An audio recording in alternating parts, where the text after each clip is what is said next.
And with that said, let's get to predictions.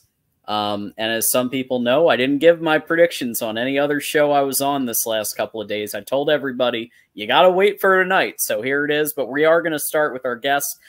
Matt, after looking at last week and looking at your team, how do you think this one's going to go?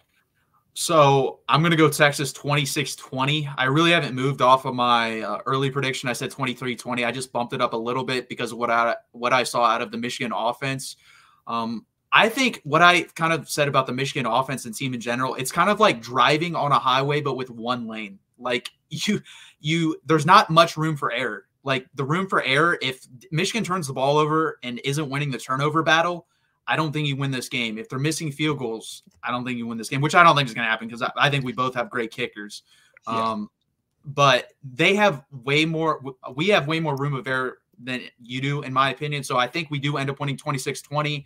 I think it's going to be hard for Michigan to manufacture points. Like I said, unless someone just steps up at the wide receiver position, you can't rely on Colston Loveland the whole game. Eventually, that is going to figure it out if it works in the beginning, because I have a feeling Texas will probably bracket him.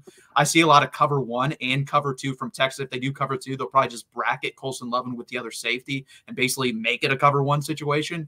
And then Johnny Nansen, I forgot to talk about him, and I should have. He came over from Arizona. He was their defensive coordinator there last year, and he's our linebackers coach this year. We were able to give him a pay raise, and he's Steve Sarkisian's buddy. So he's like, sure, screw it. Let's go be the linebacker coach at Texas after Jeff Choate went to Nevada.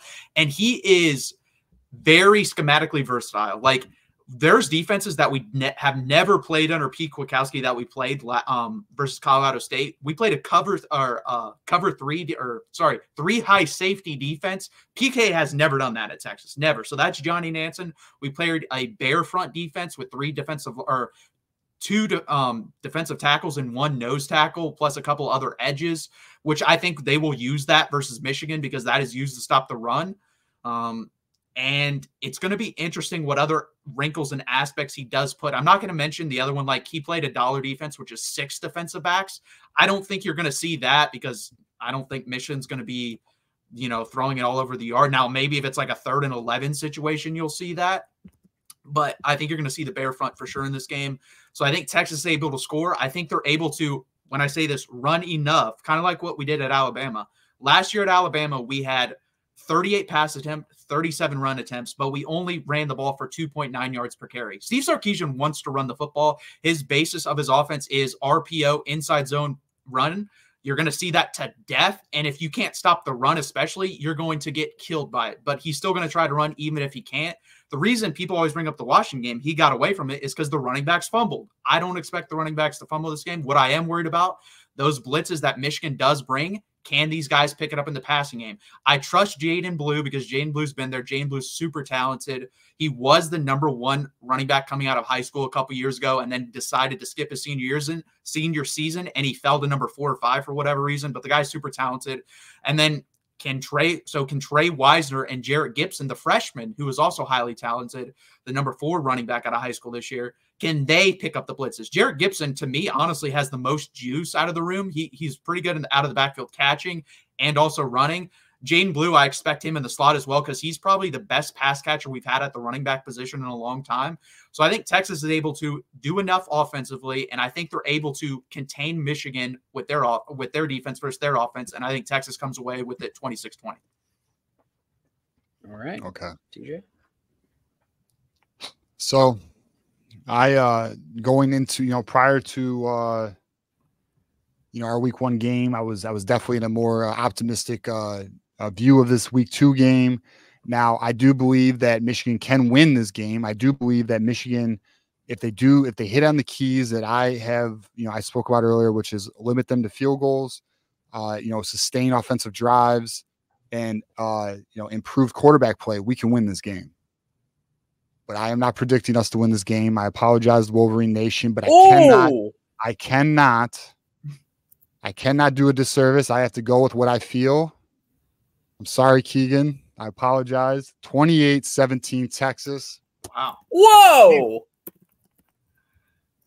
Okay, yeah. I was surprised by that. That just happened. It is what it is. I hate it. I fucking hate it. 28-17 Texas. Man, Yeah, I'm more okay.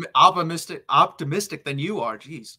I am so worried about our offense, man. I'll be honest. I am so damn concerned about this offense. I am so damn concerned about the quarterback play and running like the offensive line. I don't know. Like, here's the problem though.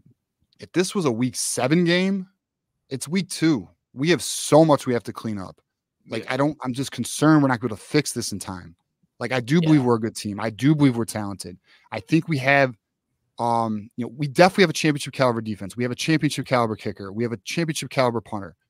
But this offense is not gelled yet. This offense is so inexperienced. Now, granted, again, our playbook is limited. I don't even know what this offense is yet. Okay. So, like, I can't say I have any conclusions.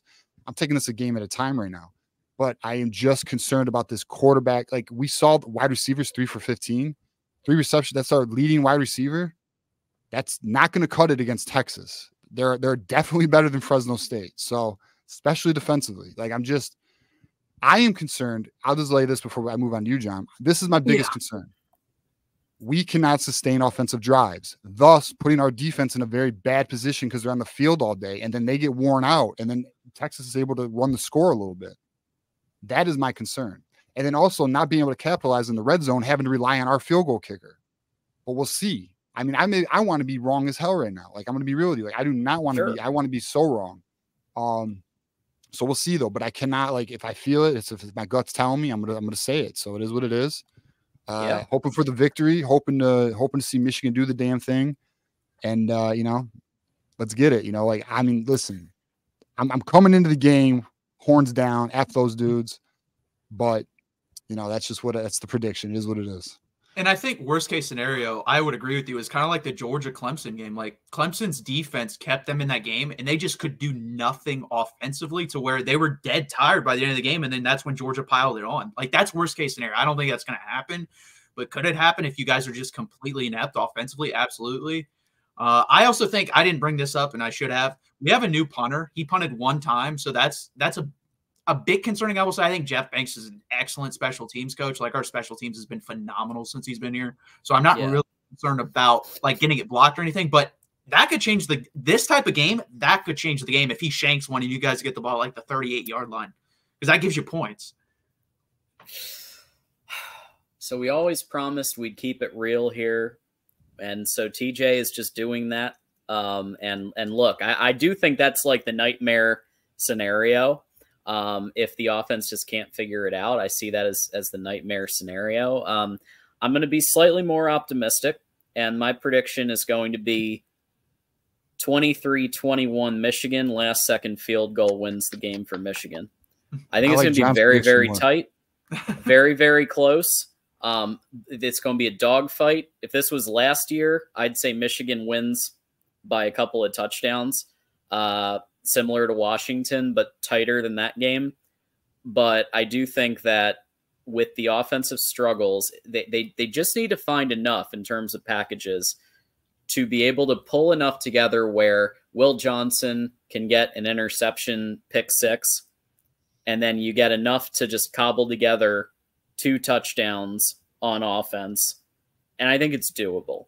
And because of that, I'm going 23-21 Michigan. Last second field goal wins it. And I think time of possession is going to be huge because, like I said, I think you guys want to play keep away. And then people say 3rd down. Well, I think they have to win on 1st down. 1st down is going to be the most important down for Michigan, because if you get, let's say it's 2nd and 10, Michigan cannot live in that, because then you have to get 6 yards on 2nd down. Otherwise, you're basically done. I personally don't trust, and I'm sure you guys are on the same page. Like, if it's 3rd down and 5 for you guys throughout the night, like, that's a down you can kind of live with. But anything more than that it's really hard. Yeah, I mean, look, we got to stay ahead of the chains. We have to sustain drives. We cannot. That is the way to succeed against you guys. Listen, I'm hoping the defense locks you guys down, and then we can just have multiple attempts at getting points. I mean, I hope that happens. I'm excited to see. Listen, we're gonna see Wink Martindale's defense in full effect. We're going to see Michigan's best shot here. They're going to give it everything they got to win this. They've been preparing all summer. So has Texas. These teams have been preparing we've talked about this, right? So we're going to find out what the real deal is. Like, we're going to learn a lot week 2. We're going to learn a lot about Texas. We're going to learn a lot about Michigan.